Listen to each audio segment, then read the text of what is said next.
جی السلام علیکم. میں سپریم کورٹ میں آج ہونے والے اہم کیسز کی سماعت کا احوال بتانے سے پہلے اسلام آباد ہائی کورٹ کا جو فیصلہ آیا ہے نواز شریف, مریم نواز اور کیپٹن صفدر کو ضمانت پر رہا کرنے کے حوالے سے جو فیصلہ دیا گیا ہے, جو احتساب عدالت کا فیصلہ جو سسپینڈ کیا گیا ہے, اس کے حوالے سے ایک چیز بتانا چاہتا ہوں. میں نے سوشل میڈیا پر دیکھا ہے کہ بہت سارے لوگ یہ تاثر دینے کی کوشش کر رہے ہیں کہ جیسے نواز شریف صاحب کو, مریم نواز کو اور کیپٹن صفدر کو باعزت بری کر دیا گیا ہو. ایسا ہرگز نہیں ہے. دو طرح کی اپیلیں تھیں شریف خاندان کی طرف سے, مجرم شریف خاندان کی طرف سے.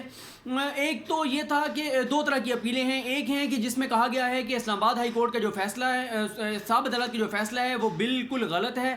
اور اس کو کالعدم قرار دے دیا جائے اور نواز شریف کو, مریم نواز کو اور کیپٹن صفدر کو باعزت بری کر دیا جائے. دوسری اپیلیں وہ تھیں کہ جب تک آپ یہ مین اپیلیں نہیں سنتے تب تک ان کا جو ان کی جو ان کی کنوکشن ہے, جو سزا ہے, جو جیل میں ان کو بھیج دیا گیا ہے, اس فیصلے کو معطل کر دیجئے تاکہ یہ باہر آ جائیں, اور اس کے بعد جب آپ مین اپیل سن لیں تو اس کا جو بھی فیصلہ ہوگا اس کے مطابق عمل درآمد کر دیا جائے گا. تو آج اسلام آباد ہائی کورٹ نے وہ جو عارضی ریلیف دیا ہے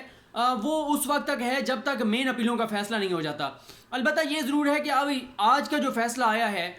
جس میں عارضی طور پر ریلیف دیا گیا ہے, جب اس کے حوالے سے تفصیلی فیصلہ آئے گا تو پھر نیب جو ہے وہ سپریم کورٹ میں جائے گی اور سپریم کورٹ میں اس فیصلے کو چیلنج کرے گی. سپریم کورٹ اس کو دوبارہ نواز شریف, مریم نواز کو جیل بھیجے یا نہ بھیجے, لیکن دوبارہ جب اصل فیصلہ تب آئے گا جب مین اپیلوں کا فیصلہ اسلام آباد ہائی کورٹ کرے گا, اور جس کے بھی حق میں آتا ہے یا جس کے خلاف آتا ہے دوسری پارٹی سپریم کورٹ میں جائے گی اور سپریم کورٹ جو فیصلہ دے گی وہ اصل فیصلہ ہوگا. اس کی ریزن یہ ہے کہ اسلام آباد ہائی کورٹ میں جو بھی فیصلہ آئے گا اس نے الٹیمیٹلی سپریم کورٹ میں جانا ہے, اور سپریم کورٹ کا فیصلہ اس لیے امپورٹنٹ ہوگا کہ یہ جو پاناما لیکس آنے کے بعد نواز شریف کا یہ جو کیس تھا یہ سپریم کورٹ کے 5 ججز بہت تفصیلی سن چکے ہیں. وہ جب یہ معاملہ اوپر جائے گا تو امید یہ کی جاتی ہے کہ یہ کیس انہیں 5 ججز میں سے کوئی جج سنیں گے, اور اگر جسٹس عظمت سعید شیخ صاحب سنتے ہیں یا اعجاز الحسن صاحب سنتے ہیں, آصف سعید خان کھوسہ صاحب سنتے ہیں, تو اگر یہ 3 ججز جو ہیں یا گلزار صاحب سنتے ہیں, کیونکہ اعجاز افضل صاحب تو ریٹائر ہو گئے ہیں, اگر ان 4 ججز میں سے کوئی بھی جج سنے گا تو اس کو بہت کلیئرٹی کے ساتھ ایک پوائنٹ کا پتہ ہے. اور اسلام آباد ہائی کورٹ میں ہم نے دیکھا کہ نیب کی نالائکی سمجھیے یا بدنیتی سمجھیے, نیب اس طرح سے سوالوں کے جواب نہیں دے سکا جس طرح سے دینے چاہیے تھے. دوسری بات میں یہ کہنا چاہتا ہوں کہ نواز شریف صاحب چاہے رہا ہو جائیں, باہر آ جائیں, مریم نواز آ جائیں, لیکن نواز شریف اور ان کی فیملی اور ان کی پارٹی کے اہم رہنما جو ہیں وہ اتنے زیادہ کیسز میں پھنسے ہوئے ہیں کہ ان کے لیے ان کیسز سے نکلنا اتنا آسان نہیں ہے. نواز شریف صاحب کے خلاف 2 مزید ریفرنس العزیزیہ اور فلیگ شپ جو ہیں وہ آخری مراحل میں ہیں, ان پر فیصلہ آنے کو ہے. اس کے علاوہ سپریم کورٹ میں ایک فیصلہ محفوظ ہے عطاء اللہ قاسمی کی تقرری کا, اس میں بھی نواز شریف کے خلاف ریفرنس دائر کرنے کا حکم آ سکتا ہے کہ کیونکہ نواز شریف نے غیر قانونی طور پر عطاء اللہ قاسمی کی تقرری کا حکم دیا تھا, ان کو تنخواہ دینے کا حکم دیا تھا. پھر جتنے بھی نواز شریف صاحب کے قریبی جو رہنما ہیں, جو نون لیگ کے اہم رہنما ہیں, جو کہ کسی بھی طرح کے نواز شریف موومنٹ چلانا چاہیں تو ان کا کلیدی کردار ہوگا, ان سب کے اوپر مختلف کیسز ہیں. اور اگر پچھلے 5 سال کی ہی کرپشن اور بدعنوانیوں پر احتساب شروع ہو گیا تو بہت سارے رہنما جو ہیں وہ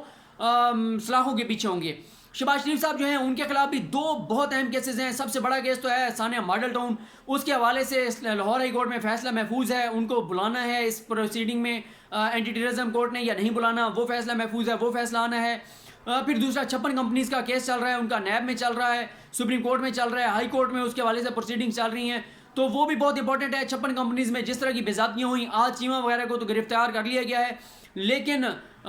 جو مین کردار ہیں شہباز شریف صاحب وہ بھی باہر ہیں, اور جب بھی اس پہ کارروائی آگے بڑھی تو کبھی امکان ہے کہ شہباز شریف صاحب کو بھی اس کیس کے اندر گرفتار کر لیا جائے گا.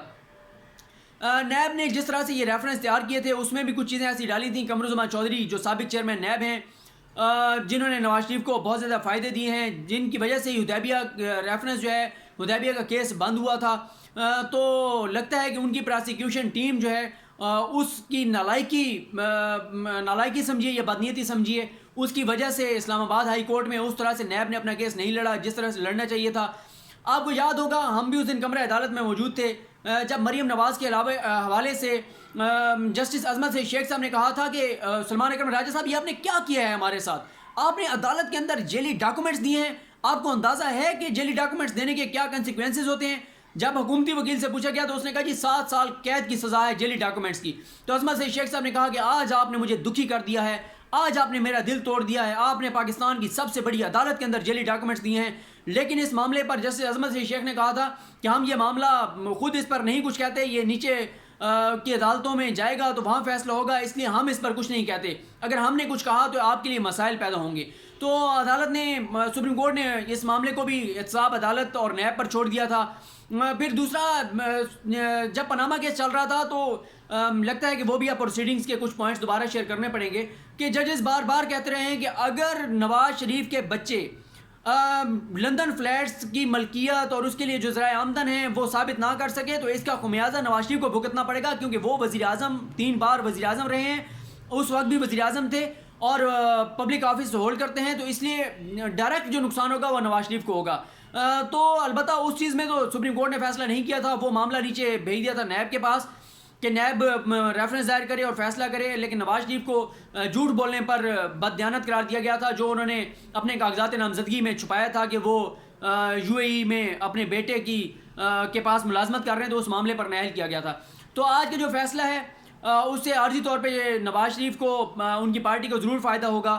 وہ یہ کہہ رہے ہیں کہ یہ فیصلہ غلط تھا, یہ تھا, وہ تھا, لیکن لانگ ٹرم کوئی زیادہ فائدہ نہیں ہونے والا, کیونکہ یہ معاملہ ابھی فائنل اپیلیں اسلام آباد ہائی کورٹ نے سننی ہے, اس میں سارا ایویڈنس پڑھا جائے گا اور امید ہے کہ نیب کی پروسیکیوشن ٹیم اب بہتر وہاں پہ پیش ہوگی. عمران خان صاحب یہ کر سکتے ہیں کہ نیب جو ہے وہ کچھ بڑے وکلا کی خدمات حاصل کر سکتی ہے, تو ہو سکتا ہے کہ اب اسپیشل وکلا جو ہیں وہ لیے جائیں تاکہ وہ پوری تیاری کے ساتھ مین اپیلیں جو ہیں وہ آرگو کریں اور اس کیس کو نیب جو ہے وہاں ثابت کریں. اسلام آباد ہائی کورٹ کا جو بھی فیصلہ ہو اس کے بعد معاملہ سپریم کورٹ میں آنا ہے اور جو بھی ہوگا وہ سپریم کورٹ نے فیصلہ کرنا ہے.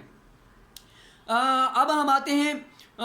سپریم کورٹ میں آج ہونے والے اہم کیسز کی سماعت کے حوالے سے. آج جو سب سے اہم جو فیصلہ ہوا ہے, جو بہت بڑا حکم آیا ہے, جو کہ میڈیا پر اس طرح ہائی لائٹ نہیں ہو سکا کیونکہ سارا دن یہ اسلام آباد ہائی کورٹ کا فیصلہ ڈسکس ہوتا رہا ہے یا پاک بھارت میچ چل رہا ہے, اس کے حوالے سے لوگ ادھر مصروف ہیں. آج سپریم کورٹ نے ایسے پاکستانی جن کی 2700 جائیدادیں پوری دنیا میں نیب نے ایف آئی اے نے ڈھونڈ نکالی ہیں, ان تمام افراد کو نوٹس جاری کر کے اور ایک اسپیشل ٹیم جو ایف آئی اے بنائے گی اس کے سامنے پیش ہونے کا حکم جاری کر دیا ہے. ان 2700 افراد کو بلائے گی ایف آئی اے, ان سے پوچھے گی کہ وہ پیسہ باہر کیسے لے کے گئے ہیں, ان سے ایفیڈیوٹ لیے جائیں گے, بیان حلفی لیے جائیں گے اور اس کے بعد سپریم کورٹ کو آگاہ کیا جائے گا. چیف جسٹس نے آج یہ اندیا دیا ہے کہ ہم ان تمام افراد کو سپریم کورٹ میں طلب کریں گے, ان سے پوچھیں گے اور ان کو ہم 184(3) کے تحت ہمارے پاس اختیارات ہیں. ہم کیونکہ یہ بلیک منی کا پیسہ ہے جو باہر گیا ہے بادی نظر میں, تو ہم ریکوری کے جو ہیں وہ احکامات دے سکتے ہیں. حوالہ اور ہنڈی کے حوالے سے سپریم کورٹ نے کہا کہ اس پر حکومت کیا کر رہی ہے. اس پر اٹارنی جنرل انور منصور صاحب نے بتایا کہ حکومت بہت تیزی سے کام کر رہی ہے, چھاپے مارے جا رہے ہیں, بیرون ملک پیسے منتقلی کو روکنے کے لیے اقدامات کیے جا رہے ہیں. آج حکومت نے 1 ہفتہ مزید سپریم کورٹ سے مانگا ہے کہ ہم نئے کچھ قوانین لا رہے ہیں, اقدامات کر رہے ہیں, 1 ہفتہ میں دے دیجئے. 1 ہفتہ دیا گیا, 1 ہفتے بعد رپورٹ جمع کرائی جائے گی. اس کے بعد ہر 15 روز بعد حکومت کی جانب سے پیش رفت رپورٹ جو ہے وہ سپریم کورٹ میں دی جائے گی کہ عمران خان کی حکومت بیرون ملک بنائے گئے اثاثے, جائیدادیں, رکھی گئی دولت کو پاکستان لانے کے لیے کیا اقدامات کر رہی ہے. سپریم کورٹ نے ایک بات بالکل واضح کی ہے کہ سپریم کورٹ اس معاملے کو دبنے نہیں دے گی, فائلوں میں گم نہیں ہونے دے گی. ٹھیک ہے, عمران خان کی حکومت کر رہی ہے اور عمران خان کی حکومت کو کہ خود کہہ رہی ہے کہ سپریم کورٹ ہمارے اوپر نظر رکھے, سپریم کورٹ ان معاملات کو لے کے چلے, ہم سپریم کورٹ کو جواب دینے کو تیار ہیں. چیف جسٹس نے آج 15 دن دیے ہیں ڈی جی ایف آئی اے بشیر میمن صاحب کو کہ 15 دن کے اندر ان 2700 جو جائیدادیں سامنے آئی ہیں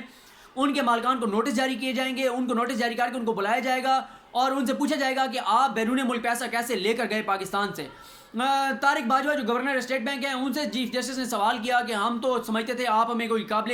عمل حل بتائیں گے, لیکن آپ نے کوئی حل نہیں بتایا. انہوں نے بتایا کہ سپریم کورٹ کی وجہ سے ایسی قانون سازی ہوئی ہے جو 1947 سے لے کے آج تک نہیں ہوئی تھی. پھر 92 میں نواز شریف صاحب جو اکنامک ریفارمز ایکٹ لائے تھے جس کے ذریعے بیرون ملک پیسہ, سب سے زیادہ پیسہ اس ایکٹ کی وجہ سے منتقل ہوا کہ فارن کرنسی اکاؤنٹ یہاں پر کھولنے کی اجازت دی گئی کہ آپ ان میں پیسے ڈالیں, باہر جا کے نکلوائیں, کوئی پوچھنے والا نہیں تھا, اس میں تبدیلی کی گئی. تو آج سپریم کورٹ یہ کہا گیا ہے کہ اس کے علاوہ یہ بھی بتایا گیا کہ چیف جسٹس نے کہا کہ یو اے ای میں 1000 ارب کی تقریباً میرے اندازے میں جائیدادیں ہیں پاکستانیوں کی. تو یہ بھی کہا گیا کہ 550 پراپرٹیز یو اے ای میں پاکستانیوں کی معلومات آ چکی ہیں اور اس پر چیف جسٹس صاحب کو بتایا گیا ہے کہ ٹیسٹ کیس کے طور پر, پائلٹ کیس کے طور پر سب سے پہلے دبئی کے اندر جائیدادیں رکھنے والوں کے خلاف کارروائی کا آغاز کیا جا رہا ہے. اور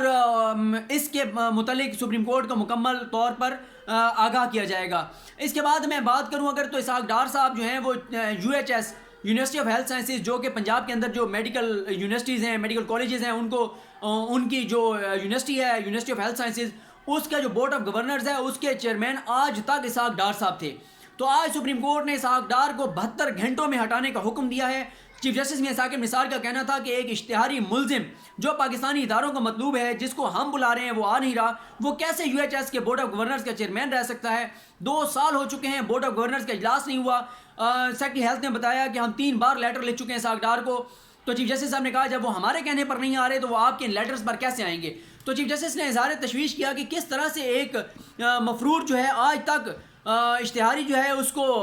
برقرار رکھا گیا ہے جو UHS کا بورڈ آف گورنرز ہے اس کے چیئرمین کے طور پر. اب ان کو بورڈ آف گورنر سے ہٹانے کا حکم دیا گیا ہے اور کہا گیا ہے کہ نیا بورڈ آف گورنرز بنایا جائے, نیا چیئرمین لگایا جائے 72 گھنٹوں کے اندر اندر. اس کے علاوہ ایڈیشنل اٹارنی جنرل رانا وقار جو کہ جب ایڈیشنل اٹارنی جنرل تھے تو وہ ساتھ ہی کچھ کیسز پرائیویٹ لے کر کچھ اداروں کے کیسز لے کر اور ان سے فیس بھی لے رہے تھے, تو اس پر ایک سپریم کورٹ نے نوٹس لیا تھا. اس حوالے سے حامد خان صاحب سیکرٹری لا اور اٹارنی جنرل کی کمیٹی بنائی گئی ہے. اٹارنی جنرل اس کو ہیڈ کریں گے. وہ کمیٹی سپریم کورٹ کو بتائے گی کہ ان پیسوں کی کیا قانونی حیثیت تھی اور اس کے مطابق سپریم کورٹ فیصلہ کرے گی. آخر میں بتا دوں یار محمد رین جو PTI کے صوبائی رکن اسمبلی ہیں ان کے حوالے سے آج کیس تھا. اس پہ ان کے بارے میں یہ کہا گیا ہے کہ ان کا وہ فیصلہ محفوظ کر لیا گیا ہے. ان کے اوپر الزام یہ ہے کہ انہوں نے 2002 اور 2008 میں جو اپنا شہادت عالمیہ کی جو ڈگری لگائی تھی اپنے کاغذات نامزدگی کے ساتھ 2013 میں, وہ کہتے ہیں کہ وہ صرف FA تھے. بہت لمبی اس پہ بحث ہوئی. لطیف کھوسا صاحب ان کے وکیل تھے. لطیف کھوسا کا کہنا یہ تھا کہ انہوں نے جس مدرسے کی ڈگری 2002 اور 2008 میں لگائی تھی 2010 میں سپریم کورٹ نے اس مدرسے کے بارے میں فیصلہ دیا ہے کہ وہ ریکگنائز نہیں ہے, الاغ شدہ نہیں ہے, اس کی ڈگری ویلڈ نہیں ہوگی. اس لیے 2018 کے الیکشن میں انہوں نے بجائے اس مدرسے کی ڈگری لگانے کی اپنی اوریجنل FA کی ڈگری لگا دی ہے. تو اس پر دونوں طرف کے دلائل سن کے فیصلہ محفوظ کر لیا گیا ہے. فیصلہ سپریم کورٹ کسی بھی موقع پر سنائے گی. تو یہ آج کے اہم کیسز کا احوال ہے. اللہ کریم آپ کا حامی و ناصر ہو. اپنی دعاؤں میں یاد رکھیے گا. خدا حافظ.